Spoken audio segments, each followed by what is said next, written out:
Okay, San Francisco 49ers draft review. And I have to say, for a team that is not getting talked about too much, I think there's some really interesting picks here. And one of the things that they have done is something I've praised the Los Angeles Rams over the years for doing, who actually didn't do it this year, which is compiling a lot of picks. 11 players, so even if all of these guys aren't going to hit, some almost certainly will. And for a team that I think could use some depth, this is a great way to help out. So let's start off with their top pick. Well, actually, before I talk about the top pick, let's just explain the chart you see next to me. So the first number you're going to see is the number of when the player was selected. You then have the player name, the position, and finally where they ranked on the consensus big board. They decided to go after Georgia edge rusher Muel Williams with their first round pick number 11, projected to go around this time. Wasn't a prospect I was as high on as other people were, but I think there is some real interesting things of him. I think the question is, what exactly is he right now? So only 20 years old. This is the guy who is very much a ball of clay that you are going to try and mold, because he is big, he is powerful, 265, but still moves very well for that weight. So he's not someone who, I don't think he has to go down any weight. He has good footwork and he can make things work. He has some awesome highlight reel level plays. Like the highlights are fantastic. And is a good run defender as well. So what's the downside? Well, he had very low production when it came to pass rush. The pass rush win rate, the consistency with winning just wasn't there. If you watch him on film, he just wasn't constantly winning, and also hasn't played a lot. Career high 407 snap count, although he has done that for about the past 3 years, so you have some tape on him. But ultimately, there isn't there's still a projection here, which is okay because he's only 20 years old. So still a prospect I still think is really interesting. I still like a good chunk of what he can do, but I don't know if he is my favorite prospect because of those things I just mentioned. So ultimately, we'll see how it works out, though. If he can hit and you can get a great prospect across from Nick Bosa, that could be pretty exciting. And they did not only address the defensive line with one pick. There's a couple more picks to talk about. We can even talk about a couple of these guys together if we want to. If Alfred Collins, we'll start with Alfred Collins at pick 43, projected to go 64th. So a lot of people thought maybe this is a bit early, but he is someone who should be a really good run defending defensive lineman. Is he going to be out there for a ton of snaps? We'll see. He is a bit of a slower prospect. He doesn't have the best hands in the world, but just a good, violent interior run defender who, hey, there is value in that, and he should be a pretty good player in that specific role. So personally, I'm totally fine with a move like this. And then let's just jump to 113, and then we'll go to a couple guys I'm skipping over. But CJ West, interior defensive lineman out of Indiana, a player who I really liked and think was getting slept on in this process. Projected to go 105th, he goes 113th, but this is just a guy who has good hands. He gets going because of his hands, gets in a position, and then he's like a car in neutral on a hill, right? It just takes a few guys seemingly to get it to stop, and I think that's what I like about him. So another good run defender here. Him and Collins should be able to help out with that. And so this is kind of the logic sometimes of yes, in theory, you'd love to have a guy who could just be out there for 700 snaps and is going to be an awesome run defender that way. But maybe you just get Alfred Collins and CJ West and play them each for 350 snaps. And now instead of spending a first round pick, you're spending a second and a 4 for a third? I forget with CJ West, but pick 113 as well, kind of in that ballpark, which to me is smart. So yeah, I like those moves. Nick Martin, the linebacker, who again projected to go a lot later, gets drafted at pick 75. He is interesting. I will say he is someone who was a very good blitzer as an off-ball linebacker. He's kind of one of the prototypical guys who has good, he's a prototypical guy of the stat of tackles being a very misleading stat, because a lot of times he actually didn't tackle particularly well. Because of that, teams would run at him, which would cause him to get a lot of tackles despite a very high missed tackle rate.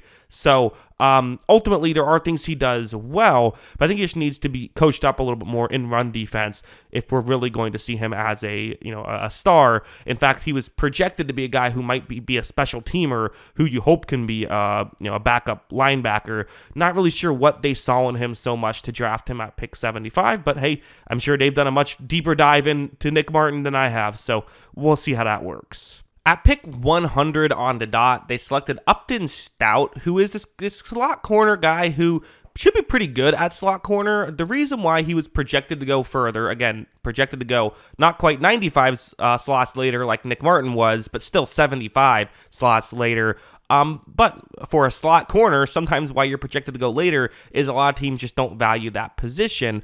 I think the real question, though, is just he's not a big guy. And is the size going to be an issue or not? Because if it's not an issue and he can play, well enough despite being undersized, well then, okay, cool. Now you got a good player and he should be an effective piece of the secondary. How much is he going to bring? We'll see, how many snaps, all that stuff, but should at least be a significant player. However, if the size isn't an issue, then you've essentially if the size is an issue, then you've essentially lit a pick on fire, and that's the concern. That's why a lot of teams wouldn't have drafted him here, but hey, they decide to take a chance there.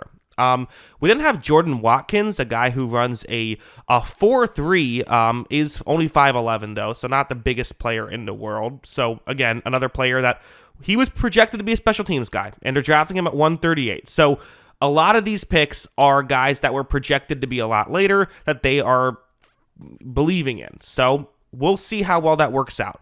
But ultimately, should be a good special teams guy. Hey, that matters, and they need to improve their special teams. So getting some special teams picks isn't the worst thing in the world. And ultimately, we'll see if he can add anything, as maybe a deep threat in the receiving game. I'm assuming, you don't usually spend pick 138 on special teams. I'm assuming they feel like he has potential to be a quality receiver. We'll see if they're right. We then have Jordan James, the running back out of Oregon, who this is a guy that I do like. Again, questions about the athleticism here with Jordan James, but ultimately can do a lot of good things for the 49ers. And again, Christian McCaffrey will hopefully be healthy. You need someone else who can just come in and be a solid back for them. He should be able to come in and be a solid back. And I have to imagine if you're a 49ers, if you're a running back and you get drafted by the 49ers, you have to be thrilled about going to that scheme, right? They then will pick 160 here. So this is kind of their last pick before they get really late into the draft. Marquez Single here, who is a sort of slot corner safety hybrid. Another guy I have to mention was projected to go 100 slots later, but I actually see some real value in him. Very much an athlete who's another slot corner type, but unlike the Upton Stout who we talked about earlier, this guy definitely can tackle. He has 4.3 speed, but he just hasn't put it all together. He just hasn't played great football. And so the idea with him, I think, is a developmental guy who should still be able to play special teams if that's what he has to do. So there at least is a roster spot for him there and maybe can check a couple of different boxes. So there's definitely some value in that.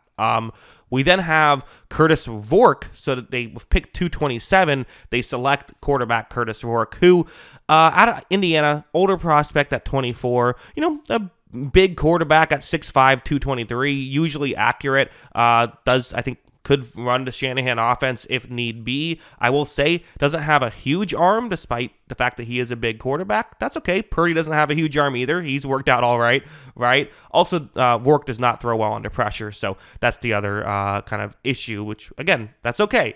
Shanahan's scheme doesn't need you to go be well under pressure. Usually you're okay, but those are the kind of the issues.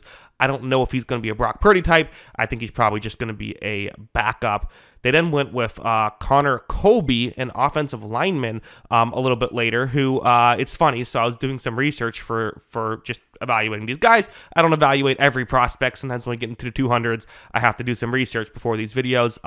PFF's write-up had him as potentially valuable depth in a Shanahan-style outside zone scheme. Well, there you go. Nailed it. Good job there by whoever wrote that one. But yeah, Colby is definitely someone who could be a good depth player there. Don't know if you're expecting him to be a starter, but that's okay. 249, getting a good backup. There's definitely value there. Finally, at pick 252, they decided to select a guy who usually, again, 252, you're looking at special teams guys. Junior Bergen, who out of Montana, who, again, 5'11", 180, not a huge player here.